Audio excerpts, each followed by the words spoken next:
The station called Horizon's Edge floated in the dark space between two star systems. It was a place where many different alien species came together to talk, to trade, and sometimes to make peace. Thousands of creatures lived and worked there, each one different from the next. Some had scales. Some had feathers. Some had no solid form at all. But they all shared one thing. They were all afraid of the Varl. The Varl were predators. Not like the hunters that humans remembered from their old planet Earth. The Varl were something far more dangerous. They stood on two legs like humans, but that was where the similarity ended. Their bodies were covered in thick black fur. Their hands ended in claws that could cut through metal. Their mouths held rows of sharp teeth meant for tearing flesh. Their eyes glowed yellow in the dark, and they could see heat like some earth snakes once could. For hundreds of years, the Varl had been at war with everyone. They attacked ships. They raided colonies. They took what they wanted and killed anyone who tried to stop them. The galaxy feared them, and the Varl liked it that way. But something had changed. A new leader had risen among the Varl, one who was tired of endless fighting. Peace talks had begun, slow and careful. And as a sign of good faith, the Varl had sent something to the station. 3 cubs. 3 young Varl, whose pack had been destroyed in a border fight. Nobody wanted them. Yuna stood in the briefing room and listened to Commander Gisiok explain the situation. He was a tall man with gray hair and tired eyes. He had been running this station for 15 years, and Yuna could see that this problem was giving him more gray hairs. The cubs arrived this morning, Gisiok said. He pressed a button and a hologram appeared in the center of the room. 3 small shapes huddled together in a containment cell. They were about the size of human children, maybe 8 or 9 years old. But even at that size, Yuna could see the claws. She could see the teeth. We need someone to take care of them, Gisiok continued. Someone to watch them, feed them, and keep them calm until we figure out what to do next. The room was full of people. Scientists, diplomats, security officers. None of them spoke. None of them volunteered. Yuna understood why. She had read the reports about the Varl. She knew what those claws could do. Even a cub had enough strength to kill a human if it wanted to, but she also saw something else in that hologram. Something the others were not seeing. The cubs were scared. They pressed against each other, their ears flat against their heads. One of them was shaking. Another kept looking around the cell with wide eyes, searching for danger that was not there. The third, the smallest one, had buried its face in its sibling's fur and would not look up at all. These were not monsters. These were children who had lost everything. I will do it, Yuna said. Everyone turned to look at her. Gisiok raised his eyebrows. You? Yuna, you are a junior xenobiologist. You study alien plants. You have never worked with predator species. No, she agreed. But I have worked with frightened animals. And those cubs are frightened. Gisiok looked at her for a long moment. Then he sighed. Very well. But you will have security outside the door at all times. And if anything goes wrong, anything at all, you pull out immediately. Understood? Yuna nodded. Understood. She went to the containment area that same day. The guards led her through 3 different security doors before she reached the cell where the cubs were being kept. It was a large room with bare metal walls and a hard floor. There was food in one corner, untouched. Water in another corner, also untouched. The cubs were pressed into the far corner, as far from the door as they could get. Yuna did not enter the cell. Not yet. She sat down on the floor outside the transparent barrier and simply watched. The cubs watched her back. Their yellow eyes tracked every movement she made. The largest one, a male with darker fur than the others, pulled his lips back to show his teeth. A warning.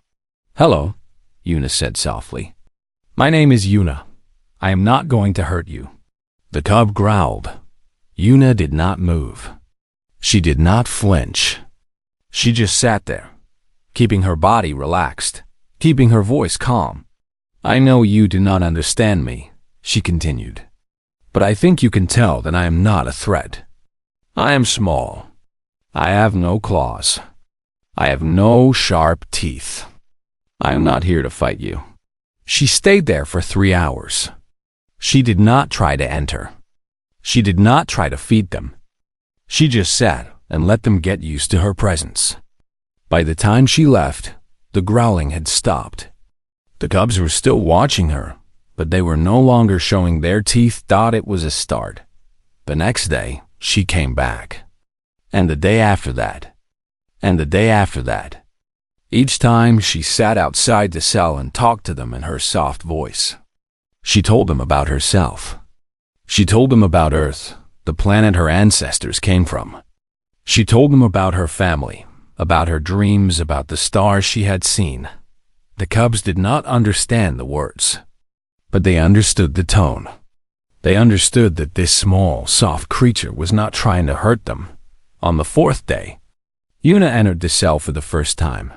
The largest cub, the one she had started calling Taiho in her mind, lunged at her immediately. She did not run. She did not scream. She stood very still as he stopped just in front of her, his claws inches from her throat, his yellow eyes burning into hers. "I am not afraid of you," she said quietly. It was a lie. Her heart was beating so fast she thought it might burst. But she kept her voice steady. "And I am not going to leave you." Taiho stared at her. Then, slowly, he lowered his claws and backed away. By the end of the first week, Yuna had given all 3 cubs names. Taiho was the bold one, always the first to investigate something new, always the first to challenge her. Bora was the curious one, a female who spent hours examining everything in the cell, turning objects over in her clawed hands, trying to understand how things worked. And Duri was the smallest, a female who rarely left her siblings' sides, who watched everything with wide, frightened eyes. Bora destroyed Yuna's datapad on the 5th day. She did not mean to. She was just curious about the glowing screen, and her claws went right through it. Taiho lunged at Yuna again on the 6th day, when she tried to take away a piece of metal he had been chewing on. This time, she did not stand still. She caught his wrist, gentle but firm, and said, "No." He was so surprised that he just stared at her. Duri would not eat. She was getting thinner every day, and Yuna was worried. On the 7th night, Yuna brought her dinner into the containment area and ate it in front of the cubs. She did not offer them any. She just ate, slowly and calmly, showing them that the food was safe. Juri ate that night. Not much, but enough. Yuna started sleeping in the hallway outside their cell. She brought a blanket and a pillow and curled up on the hard floor where they could see her, where they could smell her, where they could know that she was there. The guards thought she was crazy. Commander Jiziok told her she was risking her life for nothing, but Yuna did not think it was nothing. She thought it was everything, because every night, when she lay down on that cold floor, she could hear the cubs moving closer to the barrier. She could hear their breathing slow down as they relaxed. She could hear Duri make a small, soft sound that was almost like a sigh. They were starting to trust her, and that was worth more than all the risk in the galaxy. 3 months passed on the station. The days turned into weeks, and the weeks turned into something that felt almost normal. Yuna spent every day with the cubs now. She had been given a larger room, one with space for them to move around, with soft things for them to sleep on, with toys that could survive their claws. But changing them was something that amazed everyone on the station. Taiho still had his bold nature. He still pushed against boundaries, still tested Yuna to see what he could get away with. But his challenges were different now. They were playful instead of aggressive. He would hide behind furniture and jump out at her, then run away, making a sound that Yuna had learned was Varl laughter. He would steal her things and wait for her to chase him. He was not trying to hurt her anymore. He was trying to play. Bora had become Yuna's little helper. She followed Yuna everywhere, watching everything she did with those bright, curious eyes. When Yuna worked on her research, Bora sat beside her and watched the screens. When Yuna cleaned the room, Bora tried to help, though her help usually made more mess than it fixed. She had learned to control her claws better now. She could pick up delicate things without breaking them, most of the time. And Dory, sweet, shy Dory, had changed the most of all. She had stopped hiding. She had started eating regularly. She had gained weight and grown stronger. But the biggest change was how she acted around Yuna. She followed her like a shadow. She sat pressed against her side whenever Yuna sat down. At night, she slept curled up against Yuna's door, her nose pressed to the crack at the bottom, breathing in Yuna's scent. The other people on the station did not know what to think. They had expected the cubs to be dangerous. They had expected violence and blood, and proof that the Varl could never be trusted. Instead, they saw three young predators following a small human woman around like puppies. Some of them started to change their minds about the Varl. Others refused to see what was right in front of them. Yuna did not care what they thought. She only cared about her cubs. She had stopped thinking of them as the cubs somewhere along the way. Now they were her cubs, her children. She knew it's strange. She knew that they were aliens, predators, creatures that her ancestors would have run from in terror. But when Taiho brought her a shiny piece of metal he had found, proud of his gift, she felt love. When Bora figured out how to open a puzzle box and looked at her with such excitement, she felt love. When Dory pressed close to her and made that soft purring sound, she felt love. They were her family now. The Unity Festival was announced on a bright morning in the station's artificial spring. It was the biggest event of the year. A celebration where all the different species on the station shared their cultures with each other. There would be food from 100 different worlds. There would be music and dancing and art and games. Every corridor and plaza would be filled with color and light and joy. Yuna wanted to take the cubs. She brought the idea to Commander Jiziok on a day when he seemed less tired than usual. She stood in his office and explained her thinking while he listened with his arms crossed over his chest. "They've never seen anything good," Yuna said. "All they know is war and death and fear. If we want them to believe that peace is possible, we have to show them what peace looks like. We have to show them that the galaxy is not just full of enemies." Jiziok shook his head. "Yuna, they are predators. Their instincts are built for hunting, for killing.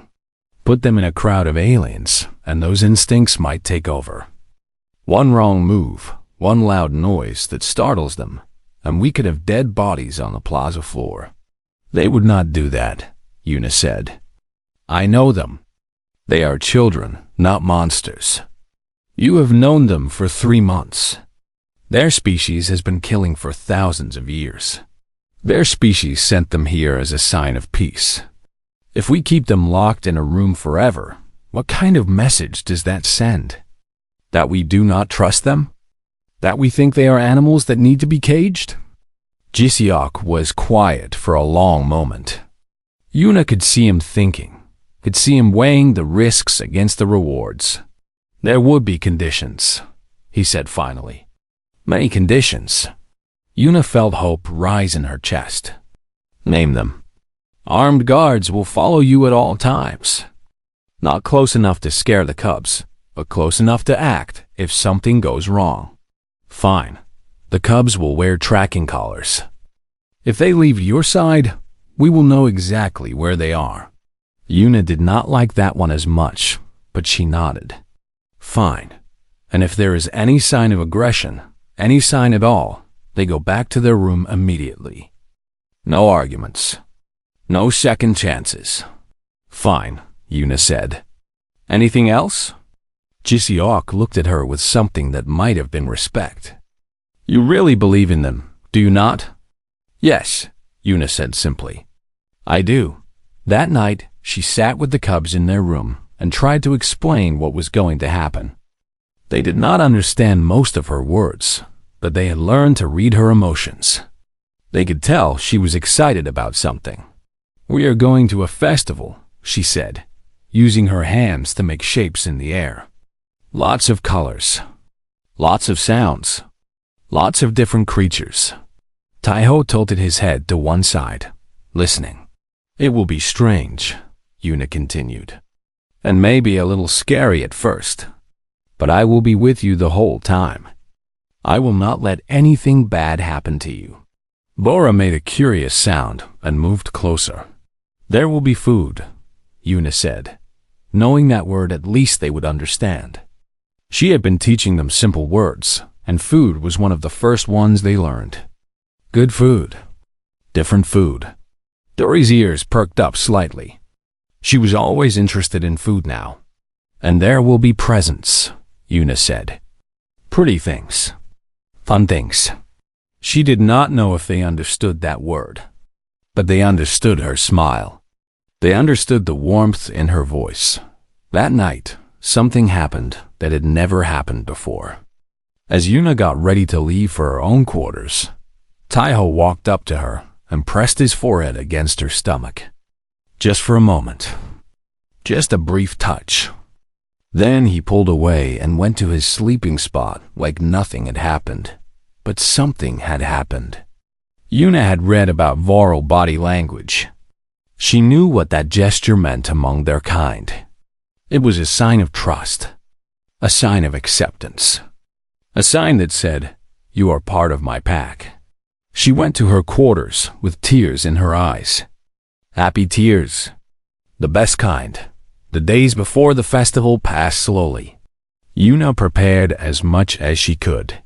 She talked to the cubs every day about what to expect. She showed them pictures of the different species they might see, so the aliens would not be complete surprises. She practiced walking with them through the corridors of the station, getting them used to being outside their room. The other species on the station watched these walks with mixed reactions. Some looked curious. Some looked afraid. Some looked angry that predators were being allowed to walk freely among them. A Selway diplomat, a creature that looked like a floating jellyfish in a water-filled suit, complained formally to Commander HFY. This is not acceptable, the Selway said through its translator. These creatures are dangerous. They do not belong among civilized beings. HFY told Yuna about the complaint. She was not surprised. There will always be people who are afraid, she said. There will always be people who see the claws and the teeth and cannot see anything else. I cannot change their minds with words. I can only show them that they are wrong. The morning of the festival arrived. Yuna woke early and went to the cubs' room.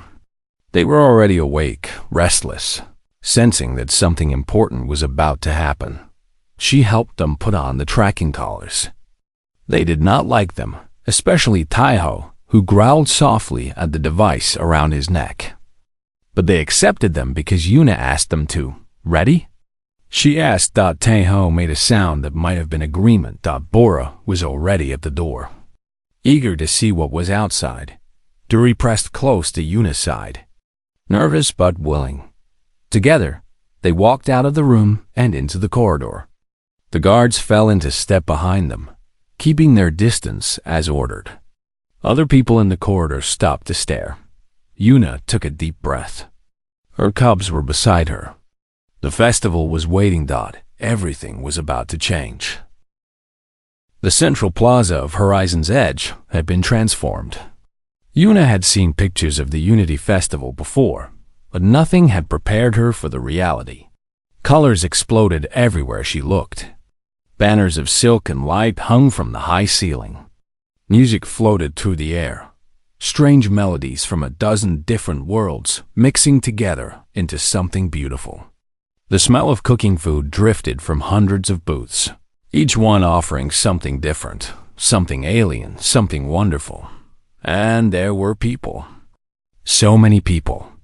Creatures of every shape and size filled the plaza, moving between the booths, talking and laughing and enjoying the celebration. Yuna saw tall insect-like Chitauri clicking their legs together in what might have been a dance. She saw the jellyfish-shaped Selway floating in their water tanks, their tentacles waving gracefully. She saw the massive Grenak, giants with rocky skin and gentle eyes, their deep voices rumbling like thunder when they laughed. The cubs froze at the entrance to the plaza. Yuna felt Dory press hard against her leg. She heard Taiho make a low sound in his throat, not quite a growl, but close. Bora's ears flattened against her head, and her eyes went wide as she tried to look everywhere at once. They were overwhelmed. Everything they saw, everything they heard, everything they smelled was screaming danger to their predator instincts. Too many unknown creatures. Too many strange sounds. Too much of everything, all at once. Yuna knelt down so she was at their level. She put one hand on Taiho's arm and the other on Duri's back. Bora moved closer, seeking the comfort of the group. "I know," Yuna said softly. "I know it is scary. But look at me." 3 pairs of yellow eyes focused on her face. "Nothing here will hurt you. These are not enemies. They are just people like me enjoying a party. And I am going to stay right beside you the whole time. If you want to leave, we leave. If you want to hide, we find somewhere quiet. But I think, if you give it a chance, you might like it here." She did not expect them to understand all the words. But they understood her calm. They understood her confidence. They understood that she was not afraid, and if she was not afraid, maybe they did not need to be afraid either. Slowly, Yuna stood up and took a step forward. The cubs hesitated, then followed. 1 step, then another, then another. They entered the festival. The first few minutes were hard. Every loud noise made the cubs tense. Every creature that passed too close made them growl softly. Yuna kept moving slowly, giving them time to adjust, letting them set the pace. The guards followed at a distance. Yuna could see them watching, ready to act if something went wrong. She ignored them. She had to trust that nothing would go wrong. Taiho was the first to relax. A food booth caught his attention, one run by a species called the Kreth. The Kreth were cooking meat over open flames, and the smell was making Taiho's nose twitch. He looked at Yuna, then at the booth, then back at Yuna. "You want to see?" she asked. He made a sound that she had learned meant yes. They walked over to the booth together. The Kreth vendor, a short creature covered in brown scales, looked at Taiho with obvious nervousness. But when Yuna smiled and ordered some of the roasted meat, the vendor relaxed a little. Credits were credits, no matter who was paying. Taiho ate his first festival food standing right there at the booth. His eyes closed in pleasure as he chewed. When he opened them again, he looked at Yuna with something like wonder. He had never tasted anything like this before. Bora found her own distraction soon after. A booth near the center of the plaza was displaying holographic art, shapes and colors floating in the air, changing and shifting like living things. Bora stopped in front of it and stared. Then, slowly, she reached out one clawed hand and tried to touch one of the floating lights. Her claw passed right through it. The light scattered into 1,000 tiny pieces, then reformed into a new shape, even more beautiful than before. Bora made a sound of pure delight. She batted at the lights again and again, watching them break apart and reform, completely fascinated. A group of Chitauri children nearby stopped to watch her play. One of them, braver than the others, moved closer. Yuna tensed. She did not know how Bora would react to another child approaching, Bora just looked at the Chitauri child, then looked at the lights, then looked back at the child. She made a sound and gestured toward the hologram with her head. An invitation dot the Chitauri child clicked, its mandibles in what might have been a laugh, and reached out to touch the lights too. Within moments, both children were playing together, batting at the holograms, making shapes and patterns in the glowing air. Yuna felt tears threatening to fall again. She blinked them back. There would be time for crying later. Right now, she needed to watch over her cubs. Dory was still pressed against Yuna's leg, watching everything with wide eyes. She was not ready to explore on her own. That was fine. Yuna did not push her. Some children needed more time, and Dory had been through more than most. They walked slowly through the festival, stopping whenever something caught the cubs' attention. Taiho discovered a game booth where you threw balls at targets, and he spent a long time trying to win a prize. His aim was not very good, but his enthusiasm made up for it. Bora found a music booth where different species were playing instruments together, and she sat down in front of it and listened for almost an hour, her ears twitching with every new sound. Not everyone was happy to see them. Yuna noticed the looks they were getting. Some people smiled, curious and interested, but others glared with obvious disgust.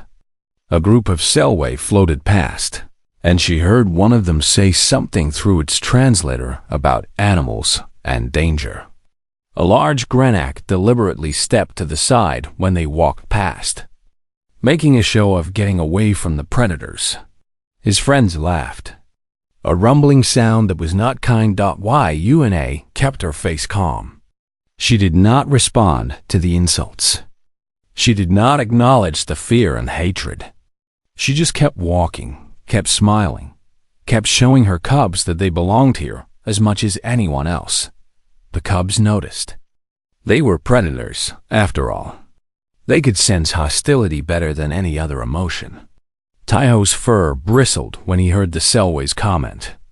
Bora moved closer to the group when she saw the Grenak step away, but they did not react with violence. They did not growl or threaten or attack. They just pressed a little closer to Yuna and kept walking. Yuna had never been more proud of them.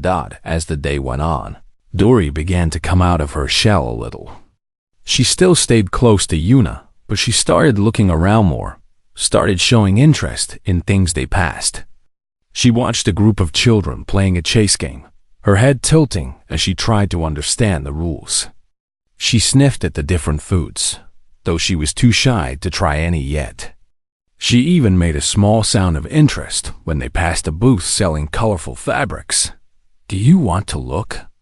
Yuna asked. Dory did not answer, but she did not pull away when Yuna guided her toward the booth. She reached out one careful claw and touched a piece of blue silk. Her eyes widened at the softness. The vendor, a tall, thin creature with silver skin, watched nervously but did not say anything rude. Yuna bought a small piece of the blue silk and gave it to Dory. The small cub clutched it to her chest like a treasure. The day was almost over. The artificial sun was beginning to dim, creating a sunset effect across the plaza. The crowds were starting to thin as people headed home or to evening events. Yuna was tired but happy. The festival had been a success. The cubs had experienced joy, real joy, maybe for the first time in their lives. And then Dory stopped walking. Yuna looked down at her. The small cub was staring at something, her yellow eyes fixed on a point somewhere ahead of them. Her ears were forward, not flat with fear, but alert with interest. "What is it?" Yuna asked. Dory did not answer. She just kept staring. Yuna followed her gaze to a small booth near the edge of the plaza. It was nothing special, just a simple table with handmade items displayed on it. The kind of booth that most people walk past without a second look. But Dory was looking, and she would not stop. "Okay," Yuna said softly. "Let us go see." They walked toward the booth together, toward something that was about to change everything. The booth was run by an old human woman with white hair and kind eyes. Her name was Hannah, and she had been making things with her hands for longer than most people on the station had been alive. Her table was covered with small objects, each one crafted from pieces of old starships. There were rings made from copper wire, bracelets made from recycled metal, small sculptures made from bolts and screws. Everything was simple but beautiful, made with love and patience. Yuna liked the booth immediately. It reminded her of craft fairs on Earth, of handmade things in a galaxy, full of machine-made perfection. But she was more interested in Dory's reaction. The small cub had stopped at the edge of the table and was staring at something. Her yellow eyes were locked on one spot, and she would not look away.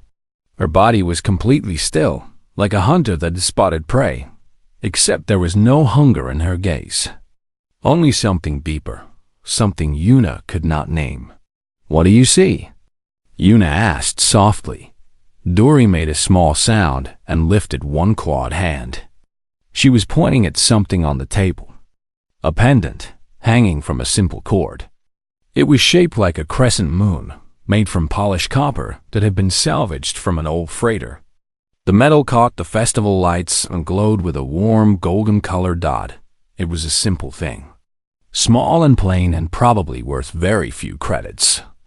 The kind of trinket that children bought as souvenirs and then lost within a week. But Dory could not look away from it. Hannah had been watching them approach. Now she leaned forward, her old eyes curious. "The little one likes my moon," she said. Her voice was gentle and warm. Yuna nodded. "She does. I have never seen her react to anything like this." Hannah smiled. Sometimes the simplest things speak the loudest. She picked up the pendant carefully and held it out so Dory could see it better. "I made this one from a piece of hull from the old freighter, Dawn's Hope. That ship carried colonists to new worlds for 50 years before it was retired. I like to think some of that hope is still in the metal." Dory's ears were flat now, but not with fear. With something else. Something intense and vulnerable. She made a soft sound in her throat, almost like a whimper. Yuna had studied Varl behavior for 3 months now. She had read everything she could find about their culture, their history, their emotions. She knew that sound. She had heard it only once before, when Dory had been sick with a fever and Yuna had sat beside her all night. It was longing. Pure and desperate longing. "How much?" Yuna asked. Hannah named the price. It was almost nothing. Yuna paid it without a second thought. "Dory," she said softly, kneeling down to the cub's level. "Do you want this?" Dory did not understand the words, but she understood the question. She understood that Yuna was offering her something. Her eyes flicked from Yuna's face to the pendant and back again. She made another small sound. "Here," Yuna said. She held out the pendant, letting it dangle from her fingers so Dory could see it clearly. "This is for you. A gift. From me to you." Dory stared at the pendant. Then she stared at Yuna, then back at the pendant. Slowly, carefully, Yuna reached forward and fastened the cord around Dory's neck. The pendant settled against her chest, the copper moon resting just above her heart. Dory looked down at it. She touched it with one careful claw, tracing the curve of the crescent shape. And then something happened that Yuna did not expect. Dory's ears flattened completely. Her whole body began to shake. She made a sound that Yuna had never heard before, a high, keening note that seemed to come from somewhere deep inside her. For a moment, Yuna was afraid. Had she done something wrong? Was Dory hurt? Upset? Was the metal causing some kind of reaction? And then Dory moved. She pressed forward, hard, pushing her small forehead against Yuna's chest. Not just a brief touch like Tayo had done. A real press, her whole body leaning into Yuna, her arms coming up to wrap around her as much as they could. Yuna felt her breath catch. She knew what this was. She had read about it 100 times. The pack bond gesture, the deepest sign of trust and love in Varl culture, reserved only for true family, for the people you would die for and kill for the ones who held your heart. Duri was claiming her as pack-mother. Teho made a sound. Yuna looked up and saw him standing a few feet away, watching with wide eyes. Beside him, Bora had gone completely still, her curious nature forgotten in the face of what was happening. And then, together, they moved forward. Teho came first. He pressed his forehead against Yuna's back, adding his weight to Duri's. A moment later, Bora joined them, pressing in from the side, making the gesture that said, "You are my family." Yuna was surrounded by predators. 3 children of a warrior species, their claws and teeth and killing instincts held so close to her soft human body. And she had never felt more safe in her life. She wrapped her arms around all of them as best she could. She held them close and felt tears running down her face and did not care. Let the whole station see. Let the whole galaxy see. These were her children, her pack, her family. The festival had gone quiet around them. Yuna had not noticed, but the people nearby had stopped to watch. A crowd had formed, beings of a dozen different species staring at the small human woman being embraced by 3 predator cubs. The guards had their hands on their weapons, unsure what to do. This was not aggression, clearly, but it was also not something anyone had planned for. Commander Jisiok pushed through the crowd. He stopped a few feet away, his face showing complete shock. "Yuna? What is happening?" Yuna looked up at him with tears still wet on her cheeks. "They chose me," she said. Her voice was barely a whisper. "They chose me as their family." Hannah, the old craft woman, was wiping her own eyes. "Wow," she said, her voice thick with emotion. "I've been selling my little trinkets for 40 years. This is the first time one of them has done that." Slowly, the cubs released their hold on Yuna, but they stayed close, pressed against her sides, making it clear that they were not leaving. Duri's hand kept going to the copper moon at her chest, touching it like she needed to make sure it was still there. The crowd began to murmur. Some people looked moved. Others looked confused. A few still looked hostile, but their hostility seemed smaller now, weakened by what they had just seen. A Chitauri elder, one of the oldest beings on the station, stepped forward. Its translator crackled as it spoke. "In all my years, I have never seen a Varl give the pack bond to an outsider. They guard that ritual more closely than they guard their own lives." "I know," Yuna said. "This will change things," the Chitauri said.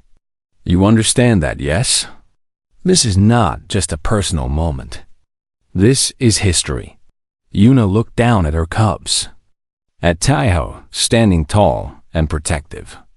At Bora, curious even now, looking around at all the watching faces. At Duri, clutching her copper moon, pressing close to Yuna's leg. "I know," she said again. "And whatever comes next, we will face it together." The festival continued around them, but Yuna barely noticed. She walked her cubs back to their quarters in a daze, her mind spinning with the weight of what had happened. The guards followed, but their hands were no longer on their weapons. Something had shifted. That night, all 3 cubs slept in Yuna's room for the first time. They piled together on her bed, a tangle of fur and claws and warmth, with Yuna in the middle of it all. Before she fell asleep, she felt Duri shift beside her. The small cub's hand found the copper moon pendant in the darkness, held it tight. And somewhere out in the cold space between stars, the message was already traveling. News of what had happened at the Unity Festival. News that would reach Varl space within days. News that would change the course of history. But Yuna did not think about that. She just held her cubs close and listened to them breathe and felt, for the first time in her life, like she was exactly where she was supposed to be. The message reached Varl space in 3 days. By the 5th day, every Varl in the galaxy had seen the footage from the Unity Festival. By the 7th day, the Varl High Council had demanded an emergency meeting at Horizon's Edge. Commander GCR called Yuna to his office the moment the message arrived. His face was pale, and there were dark circles under his eyes. He had not been sleeping. "The High Council is coming," he said. "All 12 members. They will be here in 2 days." Yuna sat down in the chair across from his desk. Her cubs were in the next room with a caretaker, but she could hear them playing through the wall. What do they want? They did not say exactly. But Yuna, you have to understand what has happened. The pack bond is the most sacred thing in Varl culture. It is the foundation of everything they believe. For 3 orphan cubs to give that bond to an alien, to a human. He shook his head. This has never happened before. In thousands of years of Varl history, nothing like this has ever happened. Yuna nodded slowly. She had known that what happened at the festival was significant. She had not known it was this significant. "What do you think they will do?" she asked. Jiziok ran a hand through his gray hair. "I do not know. They might be angry. They might see this as an insult to their traditions, or as proof that we have somehow manipulated the cubs. They might demand that we give them back." Yuna felt her heart stop. "They cannot take my children. Yuna, no." She stood up, her hands clenched into fists. "I do not care who they are or what they want. Those cubs chose me. They are my family now. I will not let anyone take them away." Jisiok looked at her for a long moment. Then, slowly, he nodded. "I will do what I can. But Yuna, prepare yourself. The next few days are going to be difficult." The Varl delegation arrived on schedule. Their ship was a massive warship, bristling with weapons, designed to intimidate as much as to transport. It docked with the station, and the entire population held their breath. 12 Varl elders walked through the corridors of Horizon's Edge. They were huge, much bigger than the cubs, their fur streaked with gray and their bodies covered in old scars. They walked in formation, silent and serious, their yellow eyes looking at everything, and everyone they passed thought at the head of the group was their leader, an ancient male named Kang.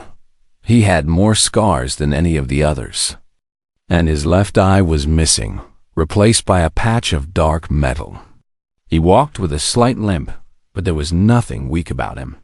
He moved like a predator, even now, even at his age. Yuna waited in the meeting hall with Commander Jisiok and the other station leaders. Her cubs were with her, standing at her sides. She had refused to leave them behind. The Varl delegation entered. Kang's single eye swept across the room, taking in every detail, every face. When his gaze landed on Yuna and the cubs, he stopped walking. For a long moment, no one moved. No one spoke. The tension in the room was so thick that Yuna could feel it pressing against her skin. Then Kang started walking again. Not toward the other diplomats. Not toward Commander Jisiok. Toward Yuna. The guards tensed. Jisiok started to step forward, but Yuna held up her hand, stopping them. She stood her ground as the massive Varl elder approached her. As his shadow fell over her small human form, he stopped less than a foot away. This close, she could see every scar on his face, every gray hair in his dark fur. She could smell him, a wild scent like forests and blood. She could see her own reflection in his single yellow eye. "You are the one," he said. His voice was deep and rough, like rocks grinding together. His translator turned it into words she could understand, but she could hear the original sounds underneath, the growls and clicks of the Varl language. "Yes," she said. Her voice was steady. She would not let him see her fear. Kang looked down at the cubs. At Taiho, who was standing tall and trying to look brave. At Bora, whose ears were flat with nervousness. At Duri, who was pressed against Yuna's leg, one hand clutching her copper moon pendant. "They gave you the pack bond," Kang said. It was not a question. "Yes. Why?" Yuna took a breath. This was the moment. Everything depended on what she said next. "Because I showed them kindness," she said. "Because when everyone else saw monsters, I saw children. Because I sat outside their room for days, letting them get used to me.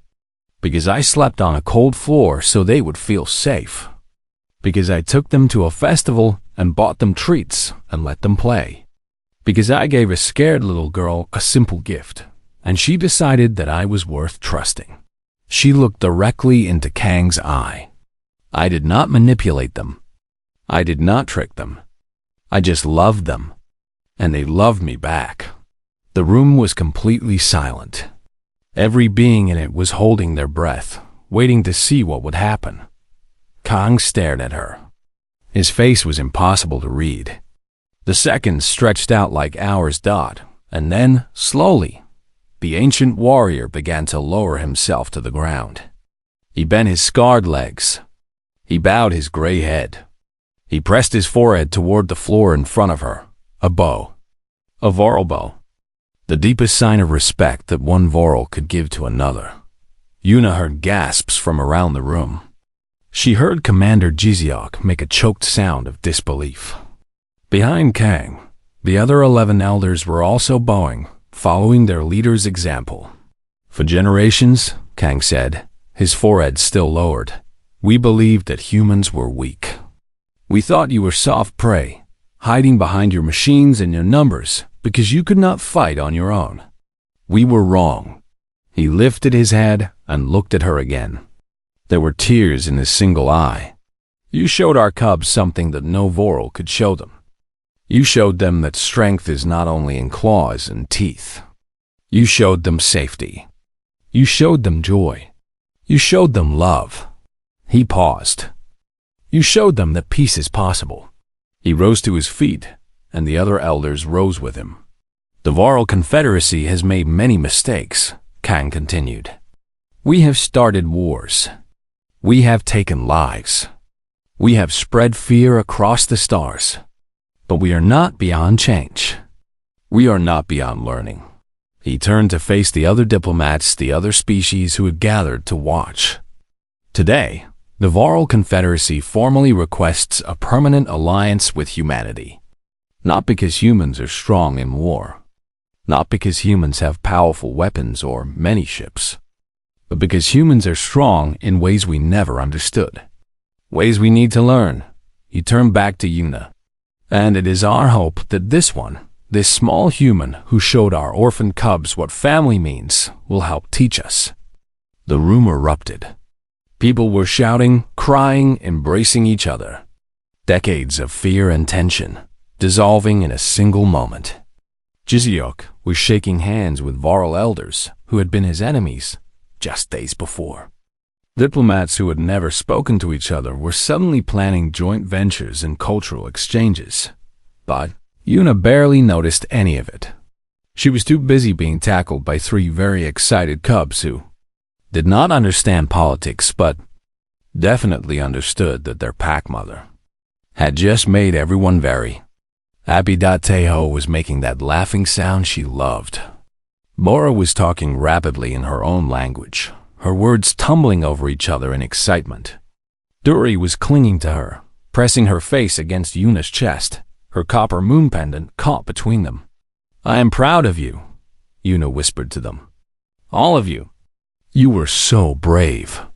They did not understand the words. They did not need to. They understood her love. Later that night, after the celebrations had finally quieted down, Yuna sat in her quarters with her cubs. They were exhausted from the long day, piled together on the bed in their usual tangle of fur and warmth. Duri was already half asleep, but her hand was still holding the pendant. She never let go of it now. It had become her most treasured possession, more valuable to her than anything in the galaxy. Yuna stroked her fur gently. "You know," she said softly, "everything changed because of that little moon. Because you saw something beautiful and wanted it. Because I saw you wanting it and decided to give it to you. Dory made a soft sound and pressed closer. Such a small thing, Una continued. A piece of metal from an old ship. Worth almost nothing. But it was the right thing, at the right moment, for the right person. And now? She smiled. Now everything is different. She looked at all three of her cubs. At the family she had never expected to have. At the children who had changed their life and changed the galaxy. I love you, she said. All of you, forever. They did not understand the words. But they understood her. They had always understood her, even from the very beginning. Even when she was just a strange, soft creature sitting outside their cell. Outside the window, the stars burned bright and cold. Somewhere out there, the Varl and humanity were taking their first steps toward a new future. A future built not on fear, but on trust. Not on weapons, but on kindness. A future that had started with a simple gift, a copper moon, shaped like hope, hanging from a cord around a small cub's neck. Sometimes, the mightiest thing you can do is be kind, Dot. And sometimes, that kindness changes everything.